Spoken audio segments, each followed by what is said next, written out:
disminución de la producción de la misma. Es una enfermedad multifactorial que depende de dos factores en esencia. Es genética y forma estilo de vida. Aquí incluye obesidad, falta de actividad física y desequilibrios metabólicos. Esto lo vamos a explicar más adelante por qué incluye. Y en genética hay muchos genes, pero acá son los cuatro principales que hemos encontrado. El TCFN72 se encarga de la regulación de la producción de insulina.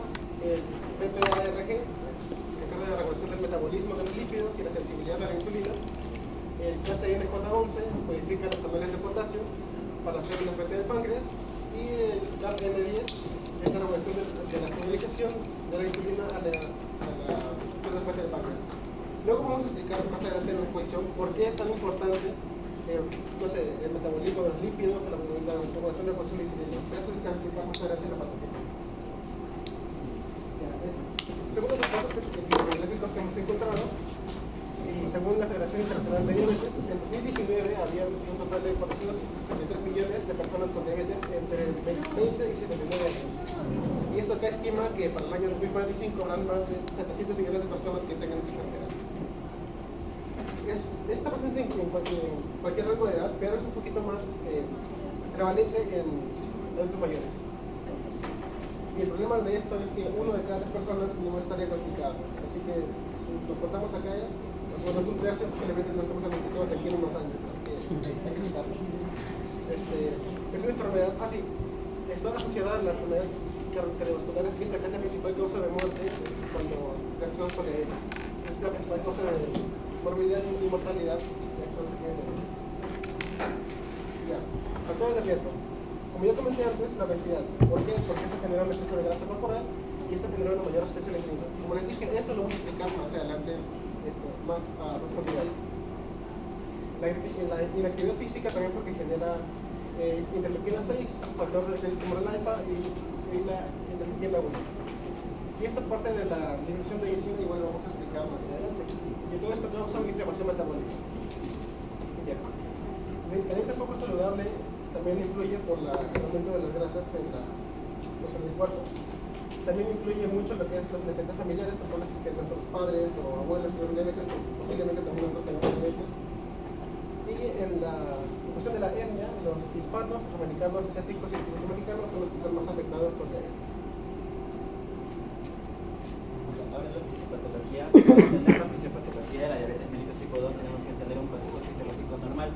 Sabemos que las células beta del páncreas son las que secretan la insulina, pero ¿en qué mecanismo? Nosotros sabemos que sabemos que el factor de riesgo es la hiperglicemia en un paciente para que sea predispuesta a diabetes mellitus tipo 2. En el caso, en un proceso normal, nosotros estamos teniendo glucosa en sangre. Esta glucosa en sangre estimula lo que es dentro de las células beta pancreáticas están los receptores de glucosa que son los GLUT2. Ingresan la glucosa a través de este canal y al aumentar este canal aumenta la relación ATP-ADP. Y si aumenta esta relación ATP-ADP a nivel intracelular de las células beta pancreáticas, estarían inhibiendo los canales de potasio dependientes de ATP. Y al disminuir los canales de potasio dependientes de ATP, ¿qué es lo que provoca? Provoca la disminución del potasio y por ende aumentaría la despolarización de la célula. Y si aumenta la despolarización de la célula, ¿qué es lo que va a provocar? La apertura de los canales de calcio. Hay 2 tipos de canales, 3 canales de calcio a nivel de la célula beta, que es los receptores de rianodina y los receptores purinérgicos. Los receptores purinérgicos son los P2G que están acoplados a proteínas G y los P2X que están acoplados, son dependientes de ATP. Entonces, ¿qué es lo que provoca? La despolarización de membrana, la despolarización de la célula ya está hecha y por ende permiten la entrada de calcio. Y si permiten la entrada de calcio, ¿qué es lo que provoca? Provoca lo que son la formación de las vesículas de insulina, pero de una manera inmadura. Después estas se tienen que fusionar para luego estas ser exocitadas y luego ya la secreción de insulina se logre. Ese es un proceso fisiológico normal. Pero ¿qué es lo que ocurre en una disfunción? En un paciente, los factores de riesgo en un paciente de diabetes mellitus tipo 2 hay lipotoxicidad, lipotoxicidad o lipotoxicidad. ¿Qué es lo que provoca? Cuando hablamos de lipotoxicidad estamos hablando de un aumento de ácidos grasos libres. Si aumenta el ácido graso libre o también si es que aumenta un caso de paciente con hiperglicemia, ¿qué es lo que provoca? La activación de la vía apoptótica, que es la UPR. Me olvidé mencionar también que hay una vía importante de señalización acá, que es la vía del AMP cíclico. esta vía del AMP cíclico también estimula las bombas cerca y los canales de rianodina que están alrededor del retículo endoplasmático en el núcleo de la célula beta pancreática. Entonces, si estimula, también aumenta más y más el calcio, estimulando la formación de las vesículas de insulina. Pero si es que hay activación de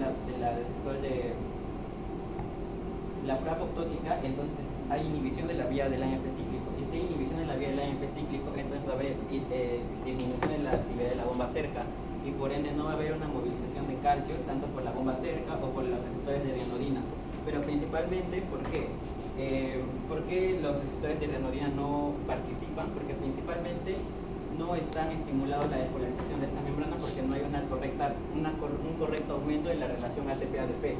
¿Sí? ¿Por qué? Porque no hay un ingreso adecuado de insulina y por ende no va a haber la inhibición, por así decirlo, de los canales de potasio dependientes de ATP, los canales de calcio que son los purinérgicos y los de rianodina, y por ende también la glucolipotoxicidad y la lipotoxicidad aumenta el nivel de la glucosa y por ende aumenta las especies reactivas de oxígeno, estresando al retículo endoplásmico y por ende también disminuiría aún más la movilización de calcio, promueve la señalización apoptótica y eso sería todo induciendo a lo que es un estrés oxidativo de manera excesiva a nivel de la célula beta.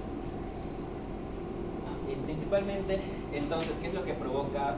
Eso ya más sería también factores de riesgo que estamos incluyendo en la fisiopatología, porque eso también nos ayudaría a entender un poco más. Hay factores no modificables y modificables. Los factores están la disfunción de la mitocondria, la disbiosis intestinal, la inflamación, y sabemos que la inflamación provoca la formación de especies reactivas de oxígeno, y también provoca inflamación. Todos estos, ¿qué es lo que inducen a la memoria metabólica? La memoria metabólica hace referencia a que por más de que haya algún tipo de normoglucemia, los efectos a largo plazo, los efectos de hiperglicemia en el paciente ya anteriormente hiperglicémico van a seguir estando. Eso es como que una memoria metabólica. Y esto está incrementado por la desregulación en los microARN, una inflamación y las especies reactivas de oxígeno. Sabemos también que la hiperglicemia estimula lo que son las proteínas finales de la glicosilación, que son los H. También disminuye la secreción de la insulina, las masas de la célula beta, y aumenta lo que es la actividad de la cadena respiratoria y hay daño mitocondrial. Principalmente también tenemos que mencionar la intervención de los microARN, que sabemos que los microARN son pequeñas secuencias de ADN no codificante y participan en la memoria metabólica. Según el paper se menciona dos principales microARN, que es el microARN 375 y el 7. El 375 está influenciado en la fusión de las vesículas inmaduras para luego formar la vesícula madura de insulina. Y también aumenta lo que es y la MIR7 está implicado en la regulación de la exocitosis de dichas vesículas. Pero ¿qué es lo que pasa si es que en estos microARN hay una desregulación provocando la memoria metabólica? Entonces no va a haber la salida de las vesículas secretoras de insulina y por ende tampoco no va a haber la fusión de dichas vesículas inmaduras. Y ahora en esta parte hablaremos sobre la biogénesis de las mitocondrias, la disfunción de la mitocondria y bueno, la intervención en la cadena respiratoria de electrones. Según el paper se menciona que en los pacientes hiperglicémicos, en los pacientes obesos está regulado negativamente lo que es el PGC1-alfa. El PGC1-alfa es un gen importante para lo que es la biosíntesis de las mitocondrias. Si es que está disminuido, entonces los genes mitocondriales no van a ser aptos para formar las mitocondrias y por ende todas las mitocondrias estarían disminuidas. Y sabemos que una de las funciones principales de las mitocondrias es disminuir las especies reactivas de oxígeno. Entonces sabemos que las especies reactivas de oxígeno en una célula beta pancreática aumentan las especies reactivas de oxígeno por la glucolipotoxicidad. Entonces si es que hay una deficiencia de mitocondrias, va a haber obviamente un aumento de las especies reactivas de oxígeno porque no va a haber una regulación.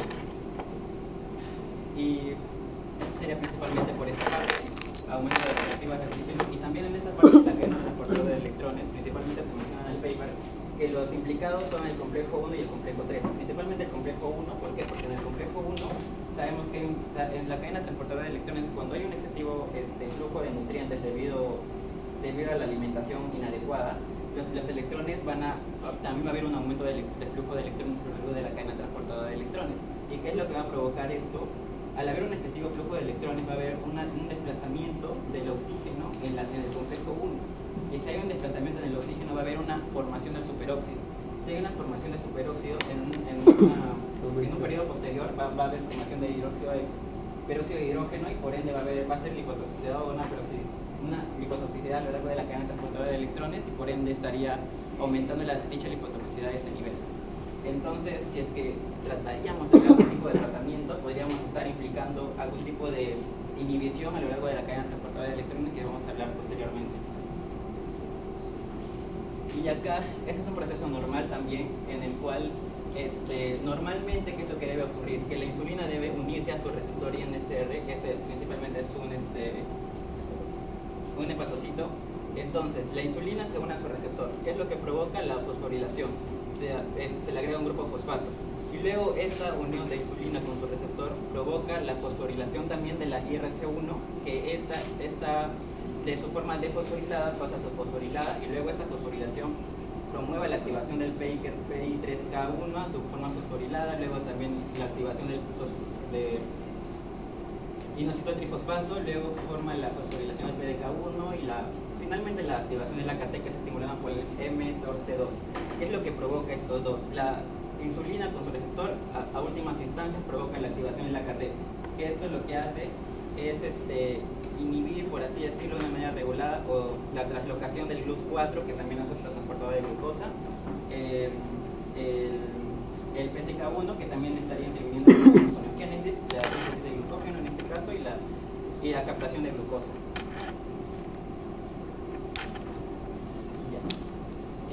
Principalmente aquí tenemos que saber que cuando hay en el tejido adiposo, ¿qué es lo que va a haber? Una hidrólisis de dichos tejidos adiposos. Cuando hay un aumento de tejidos adiposos, ¿qué es lo que va a haber? Un aumento de ácidos grasos libres circundantes. Si hay un aumento de ácidos grasos, en un proceso normal, si hay un tejido de ácidos grasos libres, estos ingresan al hepatocito, y los cuales pueden provocar el aumento de beta-oxidación, de los cuales se obtendrían lo que es el ATP, la gluconeogénesis, que está aumentada, la cantidad de lípidos y los tejidos grasos. Hablando de los tejidos grasos, si es que está aumentado, entonces va a aumentar los VLDL, y los VLDL también provocan lo que es la formación de VLD1 primero, que es el vaso sanguíneo, pasa lo que es a VLDL2, y luego en últimas instancias se forma el LDL-SC. ¿Qué es lo que provoca a nivel arterial? A nivel arterial lo que provoca es que sabemos que provocaría una formación de una placa aterosclerótica. ¿Por qué? Porque sabemos que el LDL es como que entra fácilmente a través de la capa íntima de la arteria, lo cual provoca una formación de placa aterosclerótica, disminuyendo el flujo sanguíneo adecuado. Por ende, también eso sería un factor que sería evidente en los pacientes en este caso. Y también mencionar que a nivel del intestino hay liberación de kilomicrones, y dentro de los kilomicrones también aumenta lo que proporciona también el aumento de lo que son junto con sus remanentes, provoca el aumento de ácidos grasos libres y todo el proceso mencionado.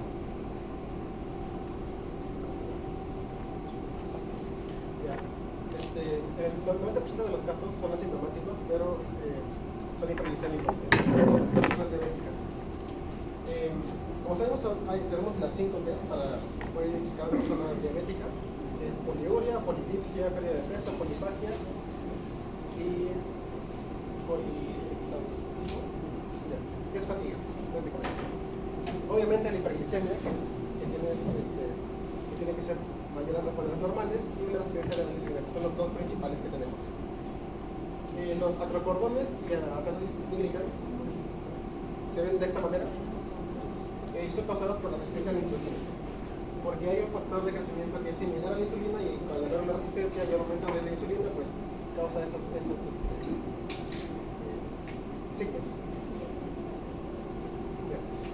En una persona normal, en ayunas, el valor de glucosa en sangre es de 60 a 100. Para una persona, para decir que tiene diabetes en ayunas, tendría que ser mayor a 125. Y también eso de acá se llama la prueba de glucosa plasmática.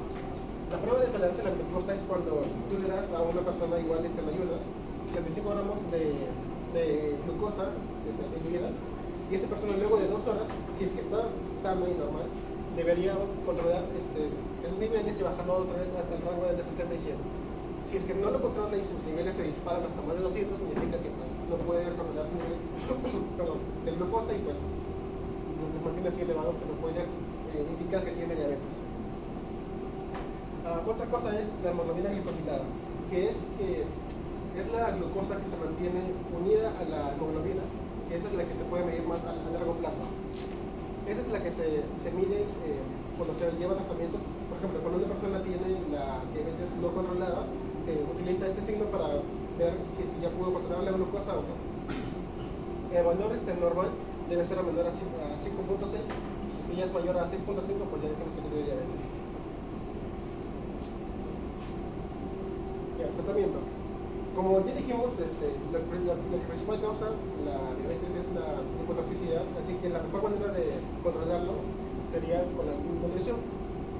Y aquí podemos ver unos valores un poco estándar para lo que deberíamos consumir normalmente para poder controlar nuestra dieta. Otra selección regular para aumentar las interleuquinas 1-RA y el TSH.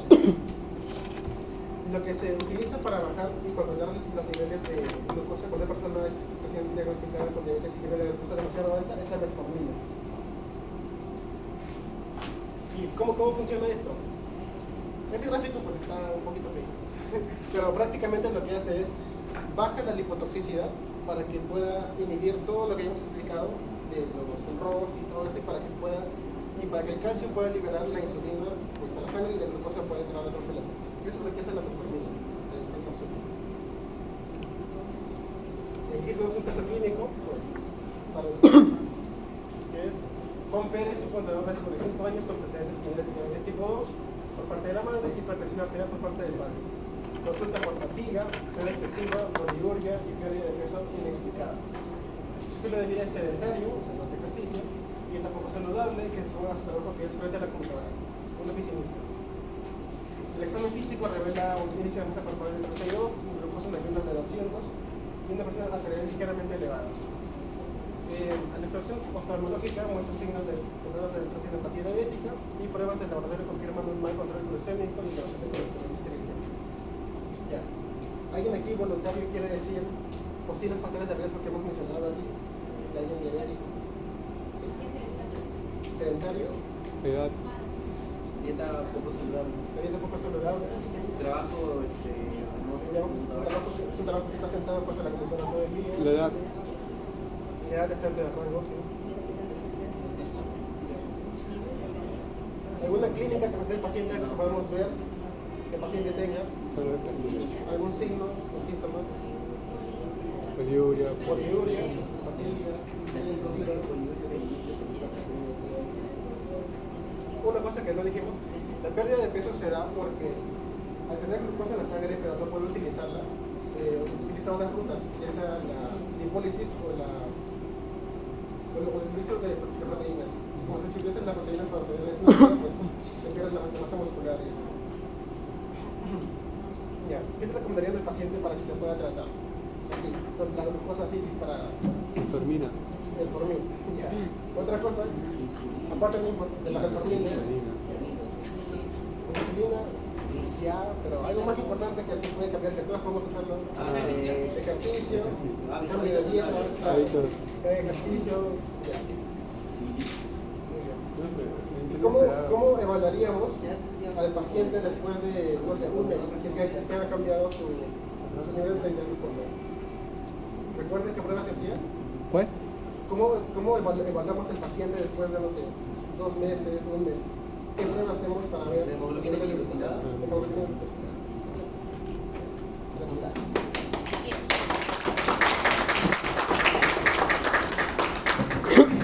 ¿Alguna pregunta, chicos? ¿Podrían recalcar la resistencia periférica a la insulina? ¿Cómo se da eso? Es lo más importante, ¿no? Entendemos que es porque un paciente hace diabetes. Resistencia periférica.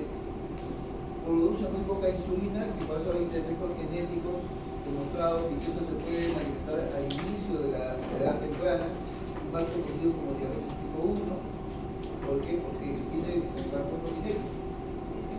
Ya eso se entiende porque no producen insulina o tienen insulina muy baja o insulina de baja calidad, ¿no? Pero hay otro gran grupo, la mayoría de los pacientes que tienen diabetes, la causa, estamos hablando de la causa, la etiología. Una es una producción insuficiente o o no producción de la insulina, o una insulina que podría haber buena calidad pero que es de mala calidad, esas dos etiologías son genéticas, ¿correcto?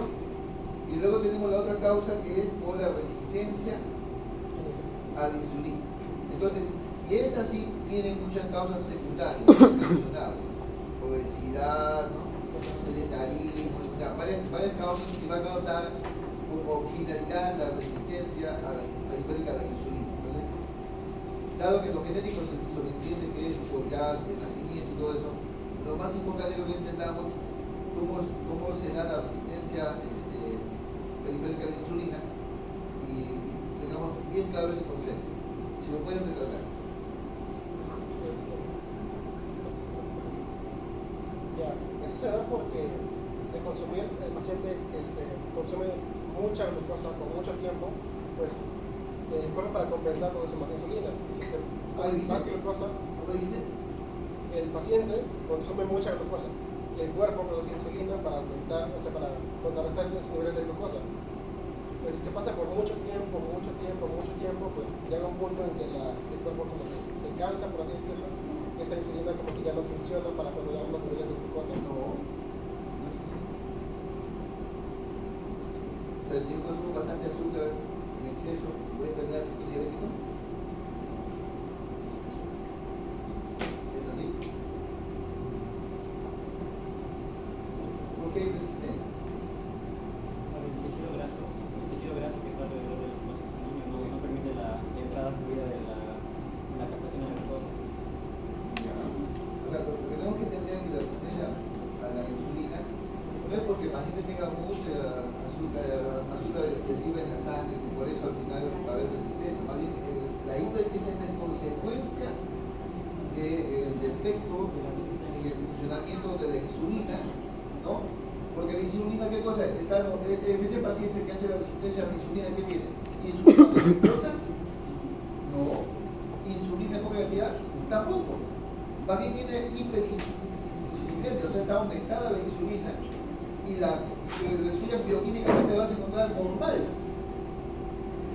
Entonces ahí el problema no es la calidad de la insulina ni la cantidad de insulina, porque eso sí se ve en el tipo 1. En el tipo 2, el problema es que la insulina no hace su trabajo sobre el tejido periférico. O sea, no funciona la insulina normal y en buena cantidad, hasta en exceso. Mira, el organismo va a tratar el mecanismo fisiopatológico, el mecanismo normal es que se produzca insulina en presencia de hiperglicemia. Eso es normal. Cuando un paciente tiene hiperglicemia va a seguir produciendo más insulina. Por eso que incluso vamos a encontrar en pacientes que tienen diabetes que tienen insulina aumentada en su cantidad a nivel sérico. Entonces el problema es que la insulina, por más que tenga buena cantidad y por más que sea de buena calidad, sin embargo no hace su trabajo. Pues la pregunta es, ¿cómo es posible que eso suceda? Esa es la pregunta para entender la fisiopatología. ¿Cómo sucede ese evento? ¿No? Entonces, estás explicándonos que es por... Con la acumulación de líquido graso. Ya, ¿qué hacen los líquidos grasos? Intervienen en la correcta captación de la glucosa por parte de los receptores de glucosa que están... Ahí estamos más, ya me estás ya captando la idea. ¿Qué receptor se va a bloquear?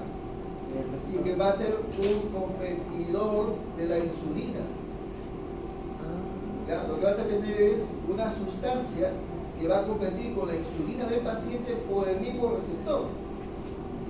Y por lo tanto, eso va a originar que la insulina no trabaje como debería ser. Ahora eso es lo que quiero que nos explique, a qué receptor se afecta y cuáles son esas, exactamente qué sustancias o qué componentes son lo que hacen ese bloqueo. Las adipocinas. ¿Ya? O sea, todo tiene que ver con el metabolismo de los lípidos. El metabolismo de los lípidos es el que va a inducir a que se generen una serie de adipocinas que son los que van a competir con la insulina del paciente para bloquear a estos receptores, como tú ves el GLUT, ahí tienes el GLUT 2, 3, 4, son los receptores que van a empezar toda la cascada para la producción de mayor cantidad de insulina, ¿no? Entonces, Eso es lo que va a suceder. No en la célula hepática, no, pero pancreática, porque esa es una célula pancreática, esa es la lámina que tú pones, es una célula pancreática que es normal. Ahí no es el problema. El problema no se da en el páncreas. El problema se da en el hígado. Y ahí está, ¿no? ¿Qué receptor es el que va a tener competencia con las adipocinas? El INSR. Claro, el receptor de la insulina a nivel del principal, en realidad es en todos los tejidos, ¿no? Porque esto está sacando como ejemplo solamente de la célula hepática, la más importante, no la única. También este receptor donde se encuentra a nivel muscular, ¿no? El mismo tejido graso, en todas las células lo tiene, pero el que hace el mejor trabajo es a nivel hepático. Por lo tanto, las adipocinas y todos los productos derivados, ¿no?, del metabolismo de los lípidos van a actuar como competidores de la insulina por este receptor. Y entonces van a hacer que la insulina no encuentre el receptor y por lo tanto no haga su trabajo.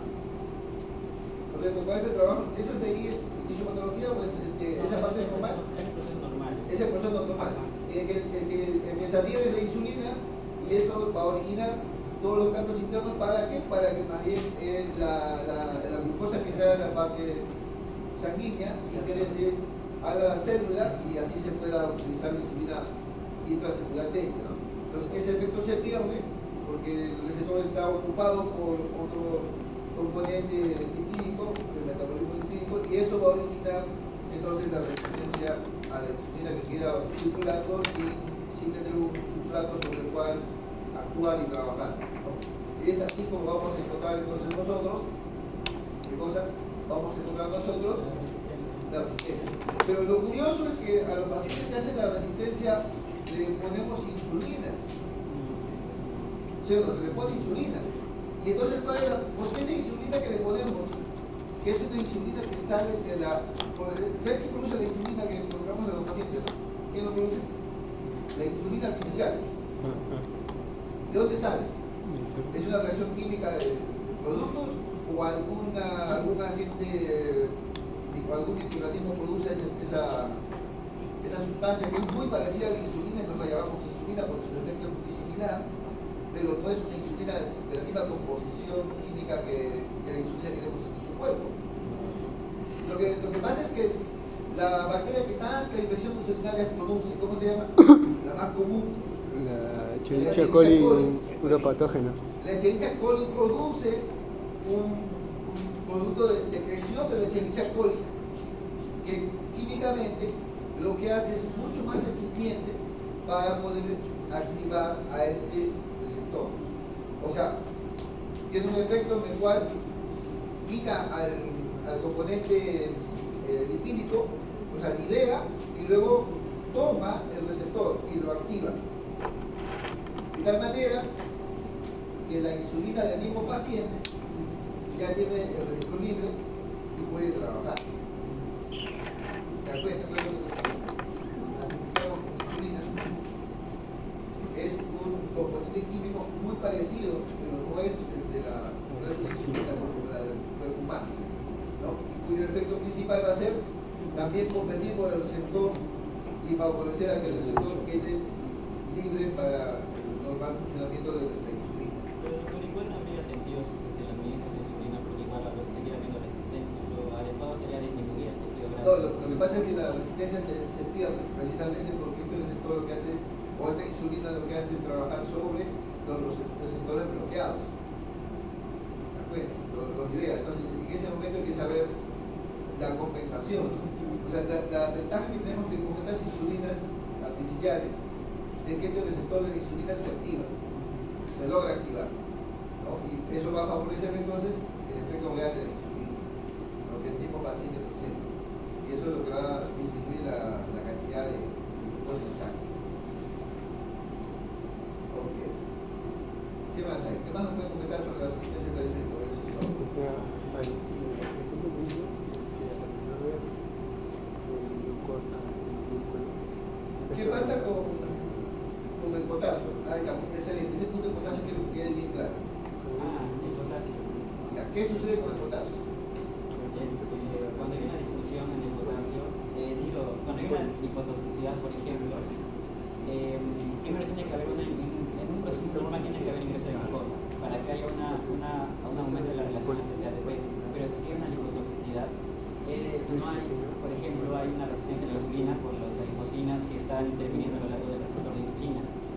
Entonces, si pasa esto, a lo largo de la célula beta pancreática, por ejemplo, lo que va a ocurrir, no va a haber una captación adecuada de glucosa. Si no hay una captación adecuada de glucosa, no va a haber un aumento adecuado de lo que es la relación ATP-ADP, y por ende las canales de potasio dependientes de ATP, que son dependientes de ATP, no va a ser activado. Y si no está activado ese canal, entonces va a haber disminución del potasio intracelular. Digo, claro, disminución del potasio intracelular. Y por ende no va a haber una correcta polarización de la célula, y por ende tampoco habría lo que es la apertura de los canales de calcio a nivel intracelular.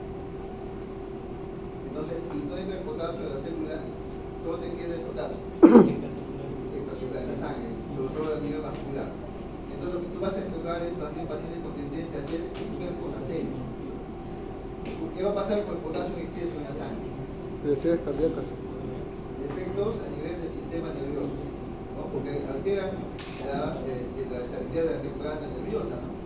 El umbral del potencial Cardíaco nervioso se también. altera. Por lo tanto, todo eso puede originar cambios en la electroconducción, ¿no? Bueno, entonces, habitualmente cuando uno utiliza insulina, captura los canales, y eso va a originar que el potasio que se encuentra en la sangre, al mismo tiempo que se construyen los canales, se restablece todo esto, hace que el potasio que esté en sangre pueda ingresar a la célula. ¿Ya? Ese concepto que les quede para toda su vida, porque en algún momento cuando estén haciendo su internal le van a decir, ¿qué va a pasar cuando yo le pongo insulina a mi paciente? ¿Qué va a suceder con el potasio? ¿Va a aumentar o va a disminuir? Aumenta. Va a disminuir.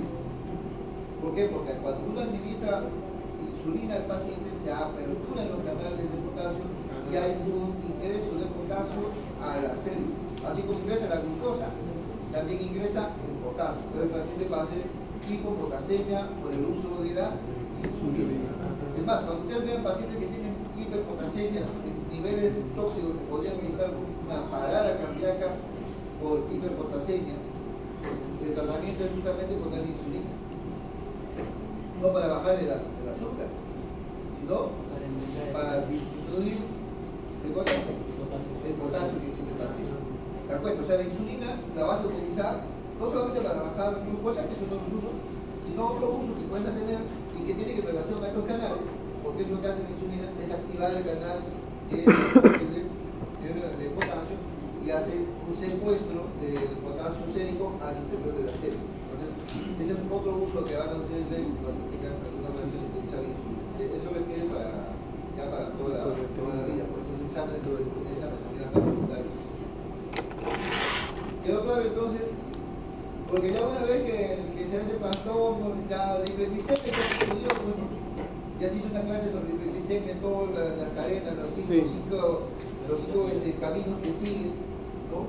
Inflamación, todo eso ya se conversó, también va a suceder por el hecho de que estos pacientes hacen hiperglicemia constante y todos esos mecanismos ya no vamos a repetir en la clase.